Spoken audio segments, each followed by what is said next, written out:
Good evening. मेरा नाम हिना है। मैं कंसल्टेंट साइकोलॉजिस्ट लाइववायर से हूँ। मेरे साथ मौसमी सिन्हा जी हैं जो कि एक मेंटल वेलनेस कोच है और पास्ट लाइफ रिग्रेशन थेरेपिस्ट हैं।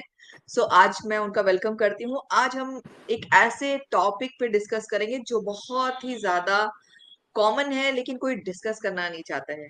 वो है टॉक्सिसिटी इन रिलेशनशिप। हम बहुत बार ऐसी सिचुएशन में होते हैं कि हमें कुछ नेगेटिव एनर्जी मिलती है रिलेशनशिप में, लेकिन हम ना चाहते हुए भी वहां रहते हैं। अलग अलग रीजन हो सकते हैं सबके, वो साथ में रहने के। हम उस चीज को मैनेज नहीं कर पाते। ना हम उस रिलेशनशिप को छोड़ सकते हैं, ना ही हम उसको डील करने के लिए हमें कोई तरीका मालूम है। तो हम क्या करेंगे उस सिचुएशन में? आज हम उस टॉपिक पे बात करेंगे। तो मौसमी जी, मोस्ट वेलकम। और hello hello Hina ji. My name is hello Mousami Sinha. जी। जैसे कि आज हिना जी ने हमें इनवाइट किया है रिलेशनशिप की टॉक्सिसिटी के बारे में और उससे कैसे उभरा जाए इसके बारे में बताने के लिए। तो हिना जी, आपकी माइंड में कोई एग्जाम्पल केस है तो बताइए, तो मैं थोड़ा सा समझ सकती जी हूँ। जी जी, जैसे मेरे पास कभी कभी केस आते हैं कि हम बहुत दिन से सोच रहे हैं कि हम रिलेशनशिप में से निकलें या निकलने की कोशिश करते हैं, लेकिन निकल नहीं पाते। कुछ तो उनको ऐसा लगता है कि मैं ना चाहते हुए भी ये टॉक्सिक सिचुएशन में क्यों रह रहा हूँ, क्या मेरी मजबूरी है, वो ये नहीं समझ पाते। और अगर सोचते हैं कि चलो किसी भी वजह से अगर हम रह रहे हैं, तो हम कैसे क्या करें कि हमारी एनर्जी जो है वो लीक ना हो, यानी कि हमारी जो एनर्जी है वो पॉजिटिव रहे। क्योंकि कई बार होता है हम ऐसे किसी रिलेशनशिप में होते हैं, वो ज्यादातर वो रिलेशन अपने तरफ जो है हमें अपने अपने में उलझा के रखते हैं कि हमारे इमोशंस ये हैं, हमारे इमोशंस का ध्यान दो, है ना। तो उनकी भी इमोशनल रिस्पॉन्सिबिलिटी ना चाहते हुए भी ले लेते हैं कि इमोशनल रिस्पॉन्सिबिलिटी अगर कोई कहता है कि नहीं नहीं, क्योंकि तुम मेरे से रिलेटेड हो तो तुम्हारी ये रिस्पॉन्सिबिलिटी है कि तुम्हें मुझे हैप्पी रखना है या मेरी जरूरतों को ठीक रखना है। तो ना चाहते हुए अंदर से नो नो आ रहा है, लेकिन फिर भी वो कर रहा है। जैसे फॉर एग्जाम्पल हम कहते हैं ना कि जब हमारा घड़ा खुद का खाली रहता है और हम भरने की कोशिश करते हैं, तो वैसी सिचुएशन में होते हैं कि हमारे अंदर खुद हम डिप्राइव्ड हैं लव से, और हम लव देने की कोशिश कर रहे हैं सामने वाले को। तो उस सिचुएशन में हम कैसे मैनेज करेंगे जब हमारी एनर्जी ड्रेन हो रही है, लेकिन फिर भी हम उस सिचुएशन से नहीं निकल सकते? तो क्या कर सकते हैं उस सिचुएशन में? हम कैसे बाउंड्री सेट कर सकते हैं अपने? तो हिना जी, इस बारे में हमारे पास दो ऑप्शन है। कभी कभी होता है रिलेशनशिप बहुत टॉक्सिक हो जाता है और हम ना चाहते हुए उन व्यक्ति को अवॉइड नहीं कर पाते हैं, मगर हम चाहते हैं किसी भी तरीके से उसकी टॉक्सिसिटी से बाहर निकल जाए। हम किसी को चेंज ना नहीं कर सकते, मगर उसकी जो जहरीलापन है उसको असर ना पड़े। तो उसके लिए हम कॉट कटिंग का एक थेरेपी है वो कर सकते हैं। और कॉट कटिंग सिर्फ इसलिए नहीं कि उससे रिलेशनशिप में जुड़ा है। कभी कभी होता है किसी के साथ रिलेशनशिप टूट जाता है, खत्म हो जाता है, मगर वो आउट ऑफ साइट जाके भी हमें डिस्टर्ब करते हैं हमारी माइंड पे, या फिर दूर से कभी कभी हमारी जिंदगी में जहर घोलते हैं।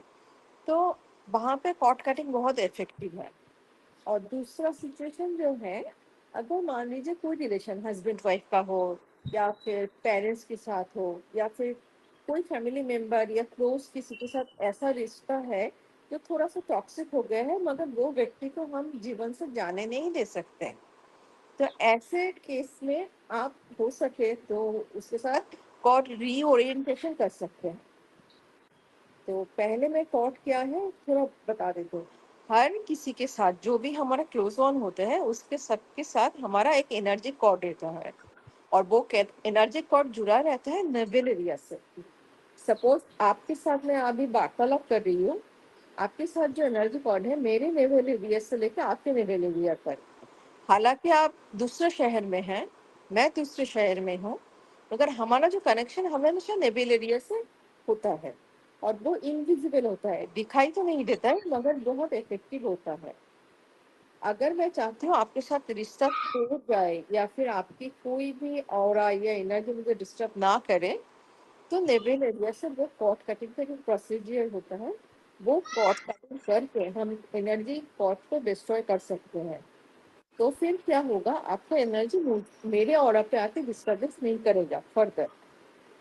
और दूसरा केस में जो होता है कॉर्ड रीओरिएंटेशन, मान लीजिए आपके साथ मैं अपनी जो रिलेशनशिप है उसमें सुधार चाहती हूँ, जो टॉक्सिसिटी है उसको दूर करना चाहते हैं, तो वो ही कॉर्ड हम रीओरिएंटेशन करते हैं, नेवल एरिया से फिर डिस्कनेक्ट करते हैं और हार्ट चक्र को रिप्लेस करते हैं। क्योंकि आपको तो पता है हृदय से निकला हुआ रिश्ता सबसे ज्यादा मधुर होते हैं, तो उसको बोलते हैं कॉर्ड रीओरिएंटेशन। आप किस सिचुएशन में करना चाहते हैं और किस रिलेशनशिप के साथ करना चाहते हैं, उसके ऊपर डिपेंड करता है आप क्या करेंगे, रीओरिएंटेशन या कटिंग। जैसे मैं एक सवाल है, बहुत इंटरेस्टिंग बात आपने बोली, कॉर्ड कटिंग मैंने फर्स्ट टाइम सुना, तो बहुत मुझे इंटरेस्टिंग लग रहा है, क्यूरियोसिटी लग रही है। मुझे एक सिचुएशन में बताइए कि इसमें हम क्या करेंगे। जैसे फॉर एग्जाम्पल में मदर जैसे होते हैं घर में, मदर या पेरेंट्स होते हैं, वो बच्चों को बहुत ज्यादा माइक्रो मैनेज करते हैं। ठीक है, ये मत करो वो मत करो। तो बच्चे की बड़ा होता है जब, तो उसकी प्राइवेसी डिस्टर्ब होती है, वो चाहता है अपने हिसाब से काम करे, क्योंकि अब उसके माइंड में उसको क्लैरिटी है कि मुझे क्या करना है। ठीक है, तो जब तक वो बच्चा था तब तक उसको हम बोल सकते हैं कि ये करो वो मत करो। तो अब वो बड़ा हो चुका है, उसको मालूम है कि उसके कौन से पर्पस है, कौन सा गोल उसको तय करना है, उसको सारे अपनी क्लैरिटी है, अपने स्किल्स और बिलीफ सबकी क्लैरिटी है। अब इस सिचुएशन में अगर इंटरफेरेंस होता है, एग्जाम्पल अगर माँ के साथ रह रहा है कोई भी, जैसे बच्चा माँ के साथ रह रहा है लेकिन वो बड़ा हो चुका है, वो 25 साल का 30 साल का हो चुका है, ठीक है, लेकिन वो पेरेंट्स के साथ रह रहे हैं। ठीक है, अवॉइड नहीं कराई जा सकती ये सिचुएशन की, वो पेरेंट के साथ रहना है, पेरेंट्स को छोड़ भी नहीं सकते, पेरेंट्स के साथ ही रहना है। लेकिन वो जो अभी जो किचकिच जो बचपन में थी वो अभी तक भी चल रही है। ठीक है, तो अब इस केस में हम नहीं छोड़ सकते हैं, ना ही उनको उनके किचकिच से डिस्ट्रैक्शन होता है, फोकस कम होता है, डिस्ट्रैक्शन बढ़ता है। तो इस सिचुएशन में ना वो छोड़ के जा सकते हैं, ना उनकी बातें से उनको फर्क पड़ना चाहिए। वो बहुत से ज्यादा क्या कर सकते हैं, जैसे अलग कमरे में हो सकते हैं, लेकिन फिर भी एनर्जी तो है। इस केस में हम कैसे कैसे ये थेरेपी करेंगे। मदर का मैंने पहले भी बताया, फैमिली का कोई भी रिश्ता हो जिसको हम छोड़ नहीं सकते, उसके साथ कॉर्ड कटिंग नहीं रीओरिएंटेशन करना बेहतर रहेगा, ताकि रिश्ता रिवाइव हो।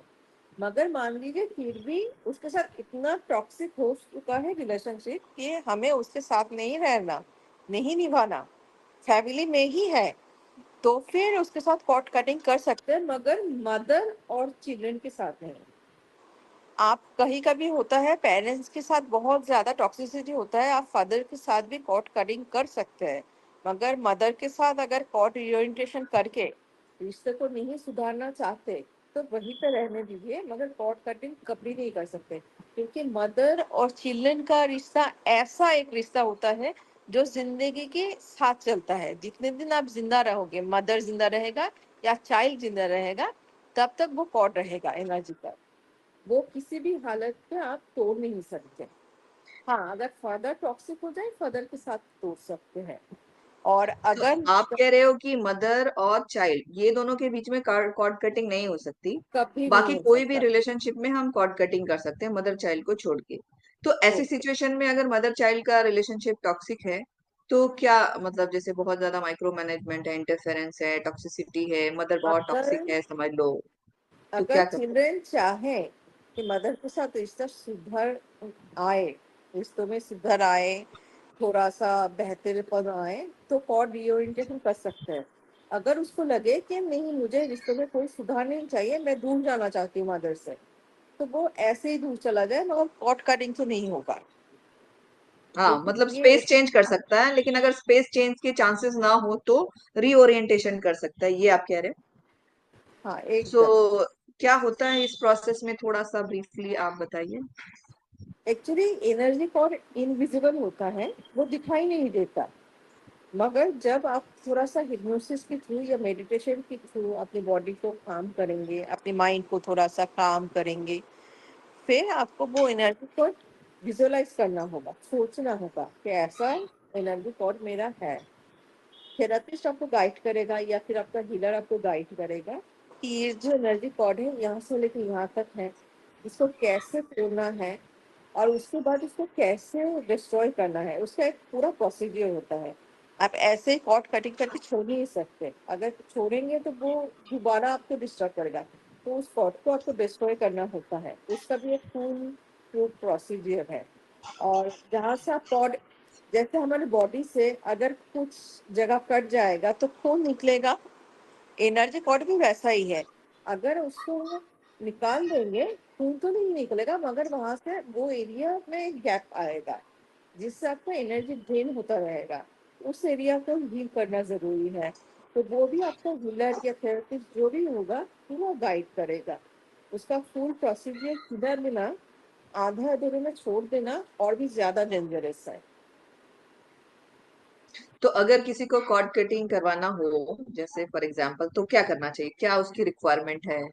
जैसे आपके पास जाना चाहिए, या मतलब क्या ये करना चाहिए, कॉर्ड क्या कटिंग उसकी requirement? As a clinical hypnotherapist हम लोग कॉर्ड कटिंग करवाते हैं, मगर जरूरी नहीं है हिप्नोथेरेपिस्ट के पास जाना पड़ेगा। बहुत सारे रेकी हीलर्स हैं, क्रिस्टल हीलर्स हैं, और बहुत सारा हीलर्स, बहुत सारा मॉडलिटी है। उन लोगों का अपने अपने तरीका है कॉर्ड कटिंग का। सबका एक प्रोसीजर होता है अपने अपने मॉडलिटी में। तो आपको जो भी अच्छा लगे, आप जिससे भी कनेक्ट कर पाए, recce healer, hypnotherapist, crystal healer, tarot card reader, जिसको भी आपको सही लगे आप उसके पास जाइए और वो आपको गाइड करेगा। खुद से करने जाएंगे, सही होगा तो अच्छा है, अगर सही नहीं होगा, मान लीजिए खुद से कोई ऑपरेशन करने गया और पूरा हुआ नहीं, तो बिन डॉक्टर के ऑपरेशन का जैसा हाल होगा वैसा ही होता है। इन्फेक्शन हो जाएगा। हाँ, ये जी, घाव आंखों से तो दिखाई नहीं देगा मगर ये घाव गहरा भी हो सकता है। जी, एनर्जी एक बहुत बड़ी फोर्स है हमारी मानव जीवन में। हाँ, पूरे लाइफ को ही चलाती है हमारे, हमें दिखती नहीं है लेकिन हमें ही ड्राइव करती है, हमें मोटिवेट करती है। बिल्कुल सही कहा आपने।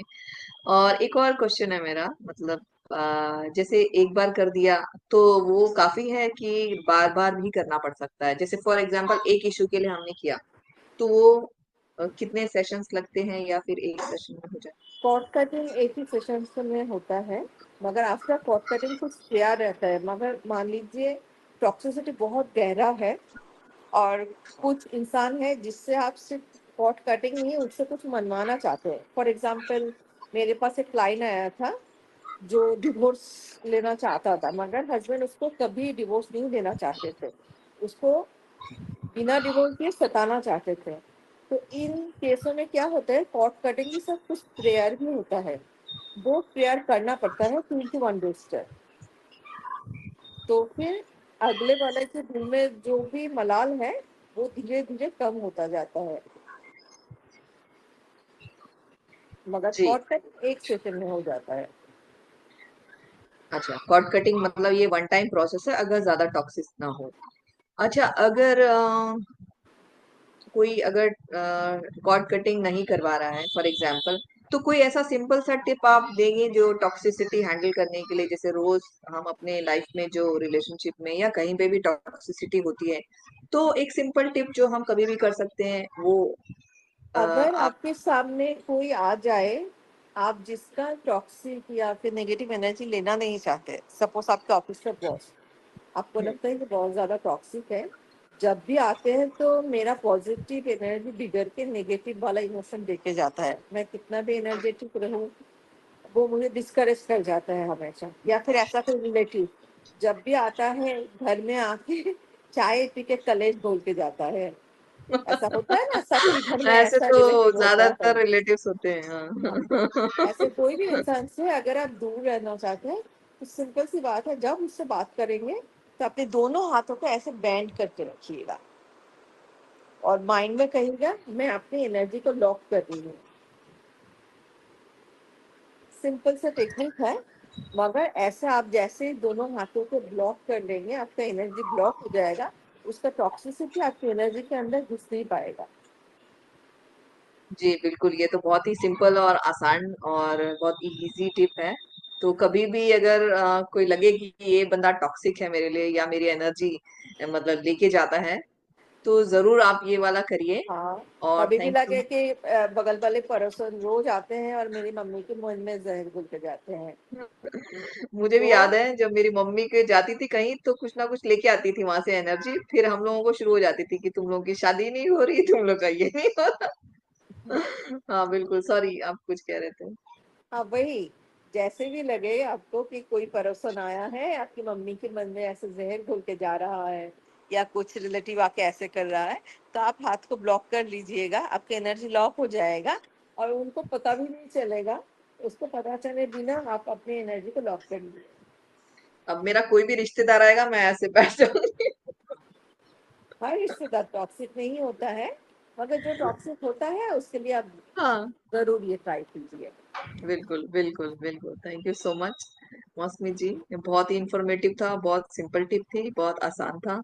हम सब ये सब टेक्निक फॉलो करके आ, ये टॉक्सिसिटी अपने रिलेशनशिप से कम कर सकते हैं, रिड्यूस कर सकते हैं, और अवेयर हो सकते हैं अपने। अगर आप कभी भी कहीं पे भी टॉक्सिसिटी महसूस कर रहे हैं अपने रिलेशन में या आसपास, तो जरूर अवेयर रहें, क्योंकि आपकी एनर्जी बहुत इंपॉर्टेंट है आपके लिए। वो आपको अपने ग्रोथ में लगानी है, ना कि उसको हमें वेस्ट करना है इधर उधर किसी और को देके। सो जो आपके ग्रोथ के लिए एनर्जी यूटिलाइज कर रहा है, ज्यादातर ऐसे लोगों को हमें कहा जाता है कि पॉजिटिव लोगों के साथ रहें, जो आपको एनर्जाइज करते हैं, जो आपको मोटिवेट करते हैं। ऐसे लोगों से हमें दूरी बना के रखनी चाहिए, या फिर हमें बाउंड्री सेट करके रखनी चाहिए, जो हमारे जो एनर्जीज को डाउन करते हैं और हमें हमारे ग्रोथ से रोकते हैं। So thank you so much मौसमी जी, बहुत अच्छा लगा आप आए और आपसे बात करके। हाँ जी, एनर्जी आप बुलाए, मुझे बहुत अच्छा लगा।